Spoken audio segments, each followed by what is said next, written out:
Hello and welcome.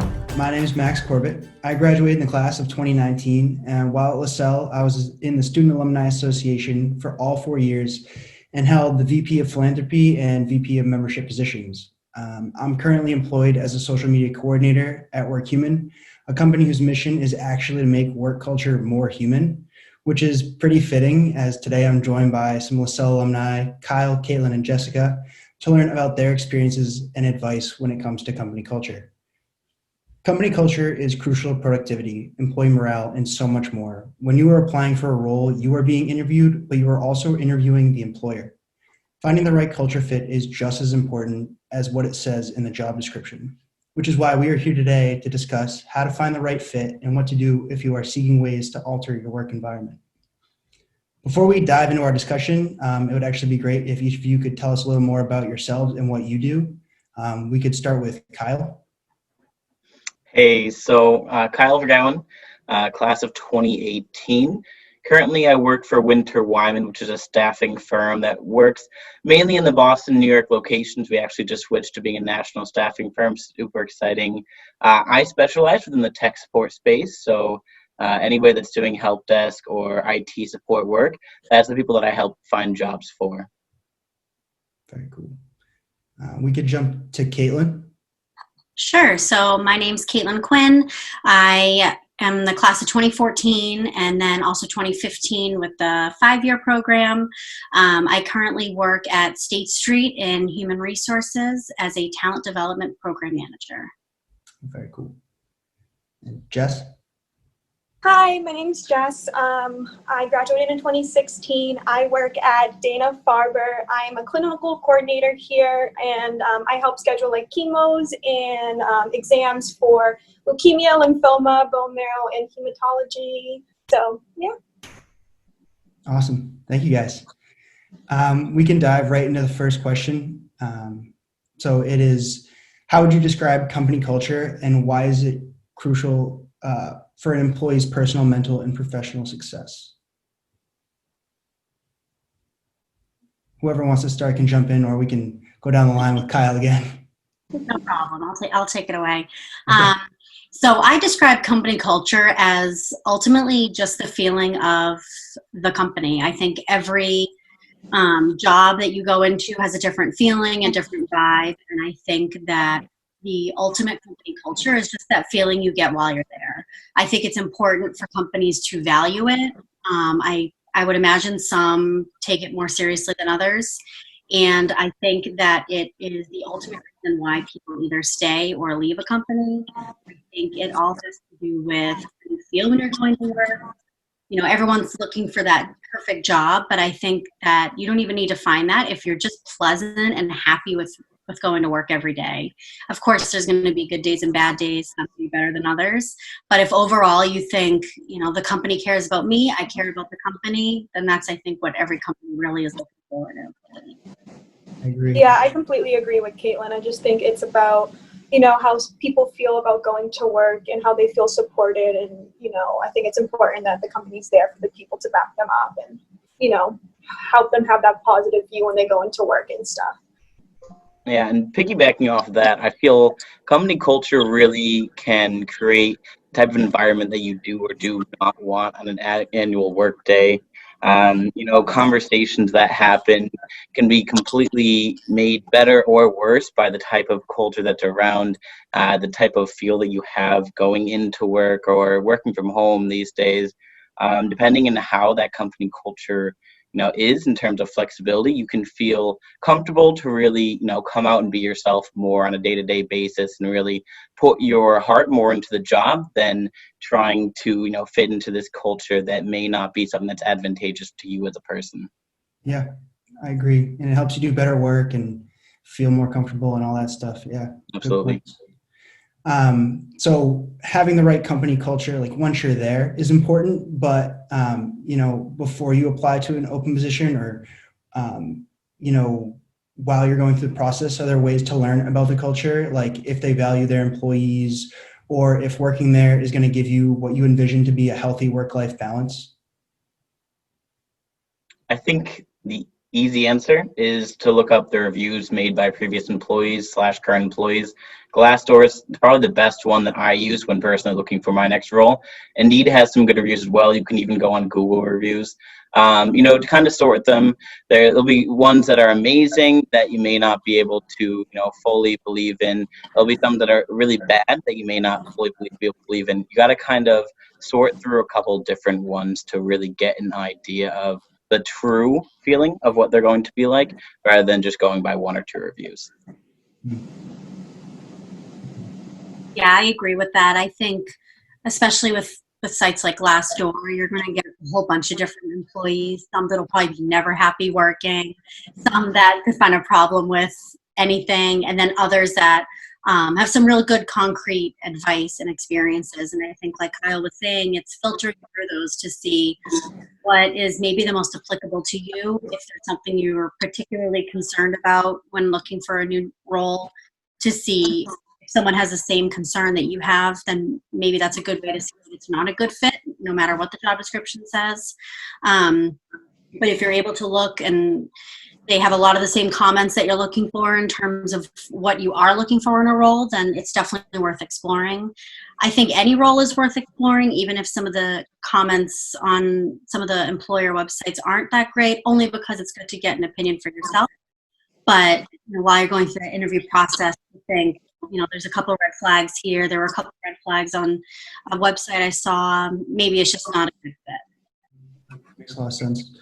So now we're in the next stage. So say you are like, okay, from the outside in, it looks good. Glassdoor was good. LinkedIn looks good. I want to go in. And you get an interview. How can an employee going through the interview stage of the hiring process, what are some warning signs, either good or bad, or are there tips that you could give or examples of questions that you guys have used to find out a little bit more about the company culture once you're, in the door a little bit? In terms of, I feel like during the interview stage can either be the easiest or the hardest time to really find out about a company's culture. I think, during the interview, if you're allowed to do a tour of the office, that's absolutely huge.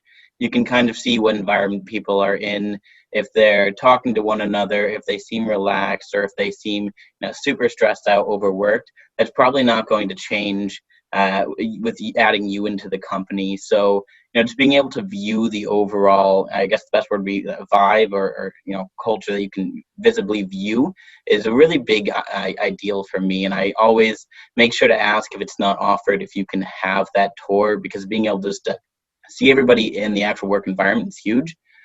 In terms of the best question to ask, one that I always went back to that really gave me an idea of what they're looking for is, who's the favorite person that you ever hired for this role? And that's great because it shows, kind of what they're looking for. They may talk about it as, oh, I hired Kevin and he was great because he would work whatever hours I wanted, hard as he could. And if you're hearing that, alarms are going off. You're going, okay, so they want someone that's going to put in as much effort as possible and work extra hours. And if that's not what you're looking for, that's kind of, just the biggest red flag to say, all right, maybe this isn't for me. Or if they're saying, I loved Kevin, we had great conversations, I really helped to build him as an employee. He sadly isn't with us anymore. He grew out of this company. But I do wish him the best, and we really enjoyed the time we had together. That shows that they're looking to grow people. They're okay with, having conversations and letting people grow past a company, which is super important in terms of having a great manager that's going to help in your career for, just the present and then the future as well. Awesome example. Yeah, I completely agree, especially with the tour piece of it. I think that anytime you can see something firsthand and make your own immediate kind of opinions on it is so much better than just listening to honestly what the manager wants you to believe.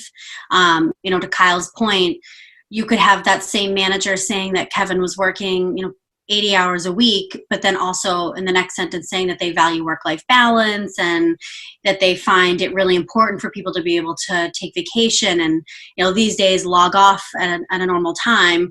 But then if you have your ideal employee working 80 hours a week, it's tough to be able to actually see what the culture is. And I think if you're able to get a tour or shadow somebody, or just maybe even meet with other members of the team, you can find some of those subtle hints to see if it really is the culture you're looking for. And maybe you are looking for a job where you're working around the clock and, really your life is dedicated to the job, and that's fine. But you'll want to find an employer that also values that too, and not a manager who's looking for someone to really just work that 9 to 5. I think another good question to ask is, what happens if someone calls out sick? I know I've had managers who, like, if someone, they're basically not allowed to call out sick. It's, and most of it was like my fast food part-time jobs where it's like you kind of need that extra body there. But, if you have a well-run team, then it doesn't matter really if someone isn't there any given day, because you should be able to cover and the teammates should be able to know. And that's always a culture that I look for, is a really solid team environment that we all are quick to cover for each other. And if someone has to step away for whatever reason, it's no big deal. I think it's also important to ask personality traits they look for hiring the position you're looking for, because I think that speaks a lot to the team you're going to be entering, hopefully. And you can kind of get an idea if, the tour is not an option. You can kind of get an idea from that of the people that they, like to bring into the company and stuff. And I think it's also important to ask about career development within the organization or company. I know it's kind of a nerve-wracking question to ask if you're like entering a new company, but I think it shows how the company supports its team basically, and how it can help you grow as an individual and in the workplace, which is kind of important for everyone.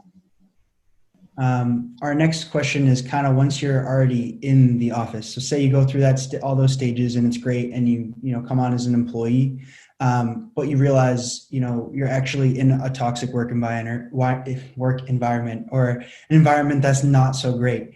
Are there any actionable steps that you guys have seen or taken to improve it or work on it?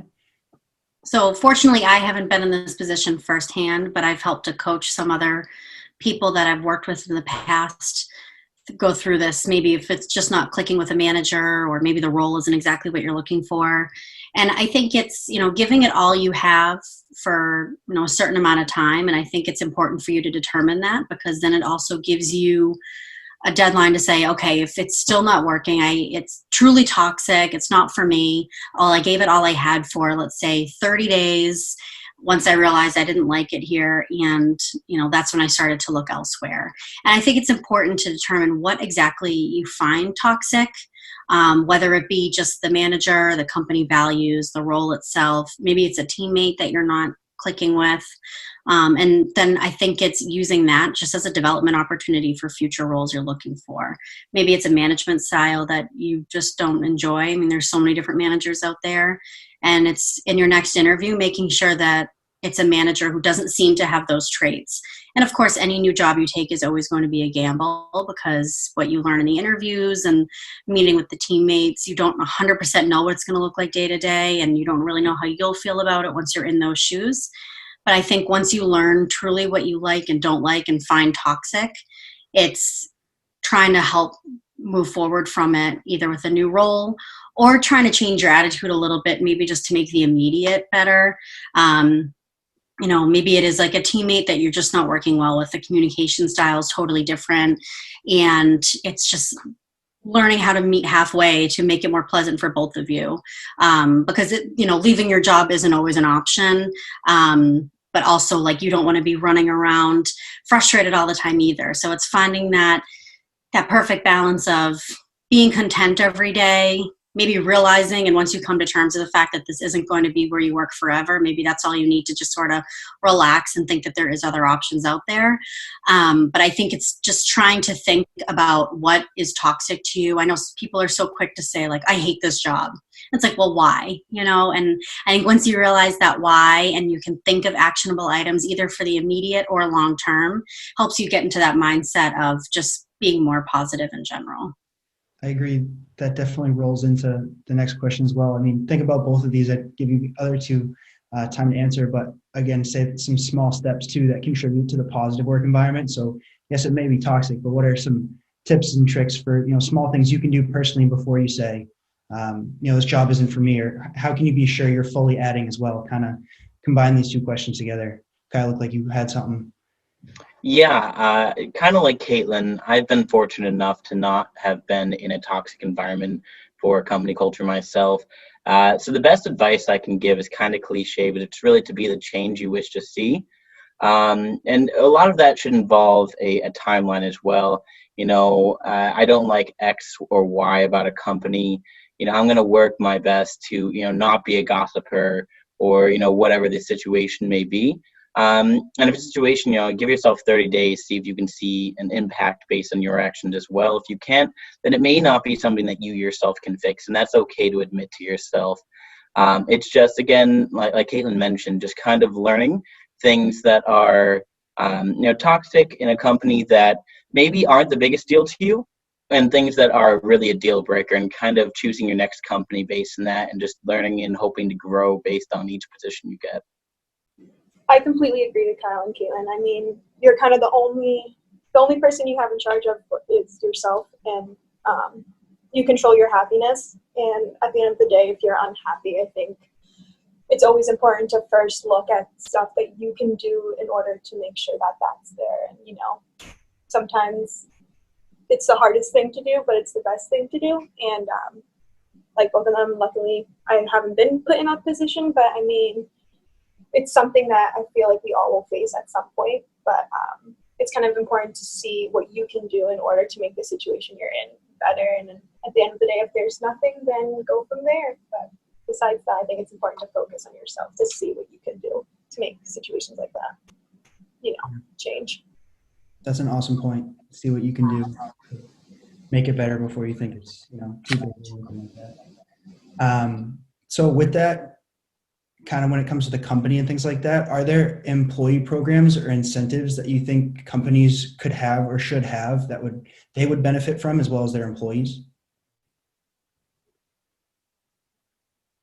I think that any employee likes a rewards type program, whether it's just being recognized for maybe going above and beyond, or maybe tackling something specific that the company is focusing on in different goals at the time.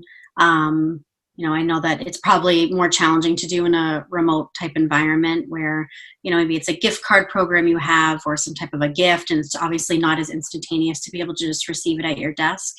But I think that it's still something that in this digital world, I'm seeing a lot of companies on LinkedIn starting to use like kudos or just any type of little social media, or even if it's, on an intranet that's company specific. I think anytime that you're recognized, employees like it, and employees work to strive to get there.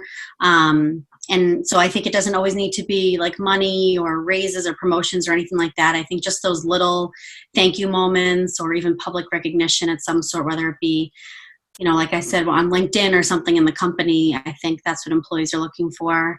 I am curious to see what the future of employee recognition looks like with everything changing right now, because I think there's probably a lot of creativity that could be coming out of this type of environment we're in, where it's not so much just in the office doing stuff or like being recognized at a staff meeting. So I'm curious to see what the future looks like with all of this, because I think there's a lot of room for growth here. Yeah, I'm a big believer in celebrating success as a group. So whether it be, you hit your numbers as a company, and actually blew them away this month, just rewarding that as a company. And that could be, if it's bigger, it could be, everybody gets an hour off and we all bring ice cream and just enjoy a nice quick ice cream social. It really helps to improve company culture. Everybody gets along. Everybody gets to, ask how are things outside of work. If it's a smaller company, you can do something like a bowling day, just anything that really is a nice reward for any success that you have. It brings people together, and it makes people excited about, coming into that next day of work and trying to achieve that next success. I really do think it's like the smallest things can kind of make you feel, great about situations. I think it was like maybe last week or the week before, we had a former nurse on the floor that I am lucky to work on actually donated cupcakes to us. And, it was just like the littlest thing, but it made us all so happy and kind of, realize that we are working hard right now. We're going through, an interesting period, and having that support there kind of came out of the blue, but it was also great to kind of be recognized for, everything that we're doing right now, which is great. And it's just the littlest things. Even today, I got a little pin when I checked in, and I was like, oh my God, this is awesome. Like, and I put it on my badge, right away. And just, it's the small things that kind of make you happy that you don't realize. That's awesome.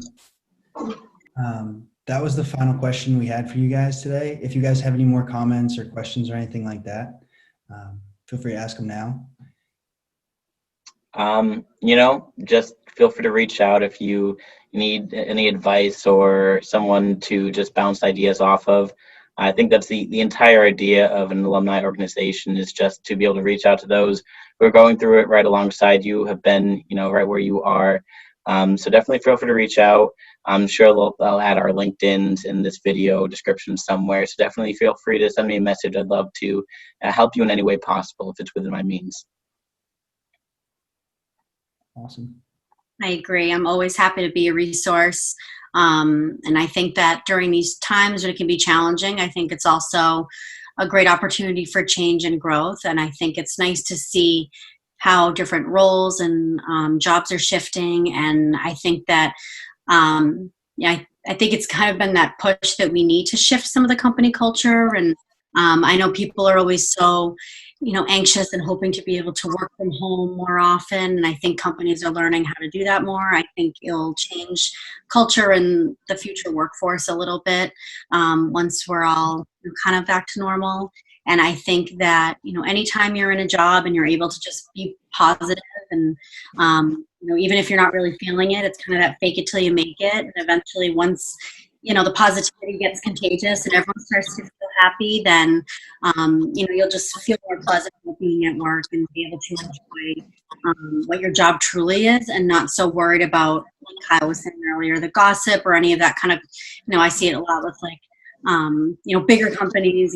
It's just easy to fall into these traps. And I think if you're just yourself and the best employee you can be, and you're just doing it.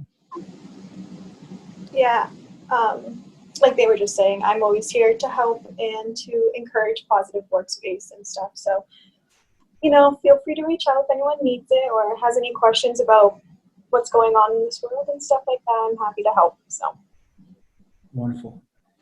Well, I think you guys gave some awesome insight into company culture, what it is, how to navigate it, how to understand it.